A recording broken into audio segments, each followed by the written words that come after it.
Shalom Bapak Ibu Saudara. Kita kembali dalam renungan harian kita tentang kesaksian atau testimoni hidup.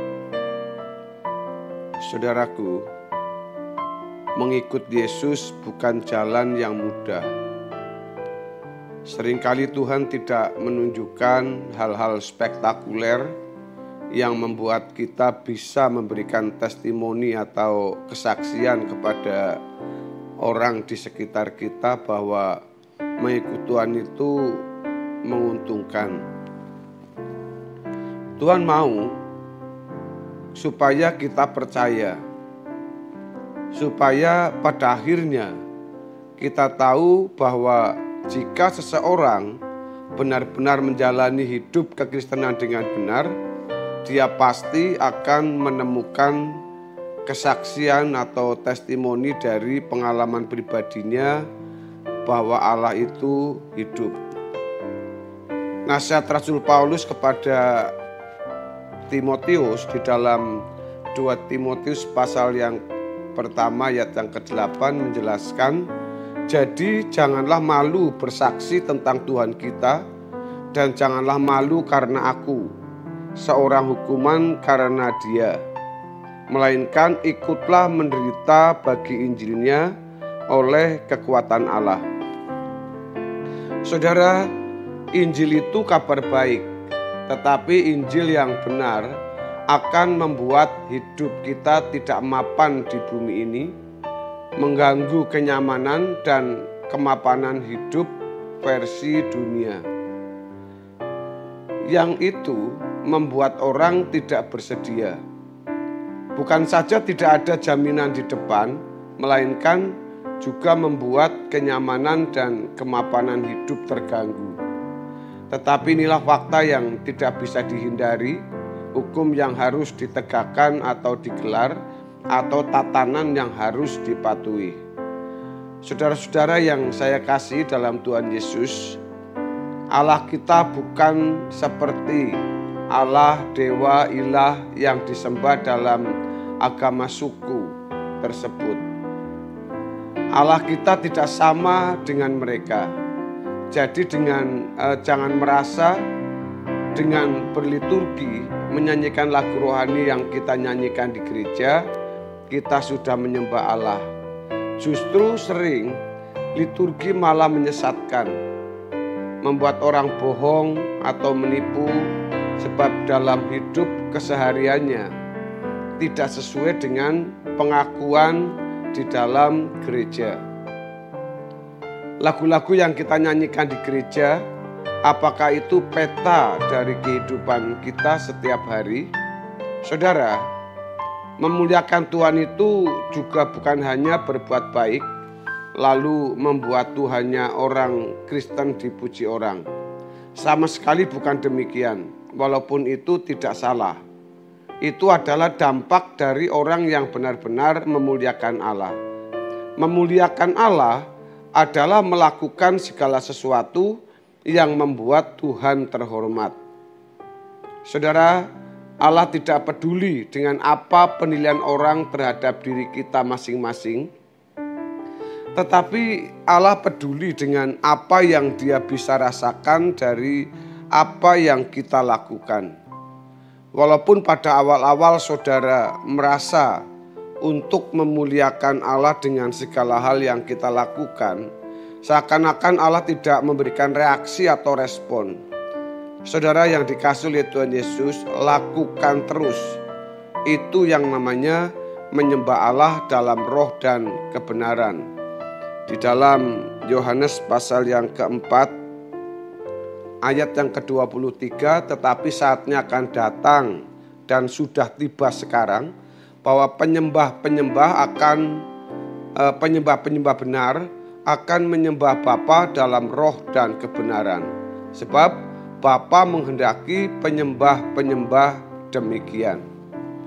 Saudara-saudara yang saya kasih dalam Tuhan Yesus,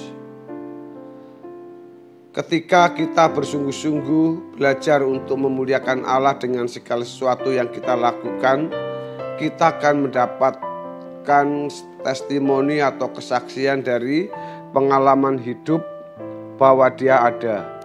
Inilah menyembah Allah dalam roh dan kebenaran. Kalau sudah begini, saudara tidak boleh merasa memiliki kepentingan kecuali menyenangkan Dia. Itulah kekristenan. Tidak kompleks, sederhana, tetapi benar-benar sukar. Jangan merasa memiliki kepentingan. Dengan kehidupan seperti ini, saudara jadi gift atau hadiah. Seperti Yesus yang adalah grace, gift dari Allah Bapa untuk kita. Yaitu untuk dunia ini, saudara.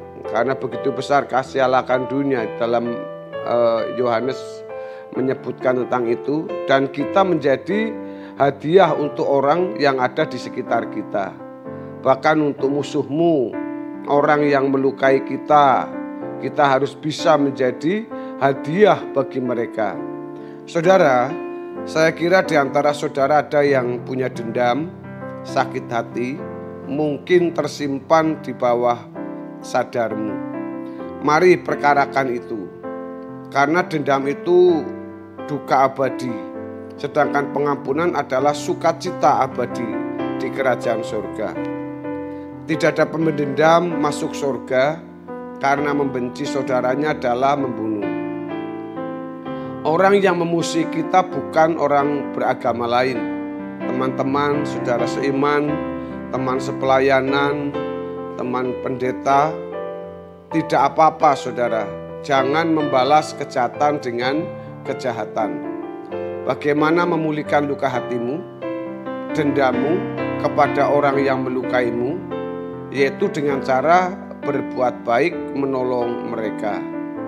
Pada waktu saudara berbuat baik kepada orang yang menyakiti Anda, itu sama dengan seperti Paulus katakan, kita sedang menaruh bara api di atas kepala mereka. Kalau kita tidak berkesempatan bersentuhan dengan mereka, doakan dengan tulus. Kalau tidak tulus, kita tahu Tuhan akan pimpin kita. Tuhan akan mengingatkan kita.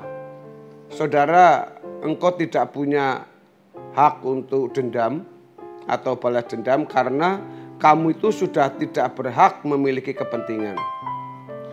Semua harus untuk Tuhan. Setiap kata, keputusan, pilihan, tindakan kita semuanya hanya untuk Tuhan. Bapak Ibu Saudara yang saya kasih dalam Tuhan Yesus, seiring dengan perjalanan waktu kita sebagai anak Tuhan, sebagai pelayan Tuhan, barangkali tidak ada pilihan lain yang bisa menyukakan Tuhan kecuali kita bisa melakukan apa yang diperintahkan oleh Tuhan, apa yang diperintahkan oleh Bapa, seperti Tuhan Yesus melakukan kehendak Bapa dengan membuat Tuhan kita itu menjadi terhormat. Jadi kalau saudara hari ini belum mengalami hal seperti itu, kita harus terus berjuang lebih lagi. Karena Tuhan tidak akan pernah membiarkan kita, pasti akan menolong kita setiap perkataannya, setiap firman-Nya. Tuhan pasti akan memberikan jalan keluar, memberikan solusi kepada kita yang terbaik untuk kita bisa melakukan kebenaran firman Tuhan. Hanya tekad, komitmen kita yang dibutuhkan oleh kita untuk bersungguh-sungguh dalam melakukan atau mempraktekkan kebenaran firman Tuhan dalam hidup kita. Bapak Ibu Saudara, kiranya kebenaran firman Tuhan hari ini memberikan kita semakin bergairah, semangat, supaya kita bisa menjadi saksi, bahkan menyaksikan Tuhan dalam hidup kita. Kiranya Tuhan berkati saudara dan saya. Tuhan Yesus memberkati. Amin.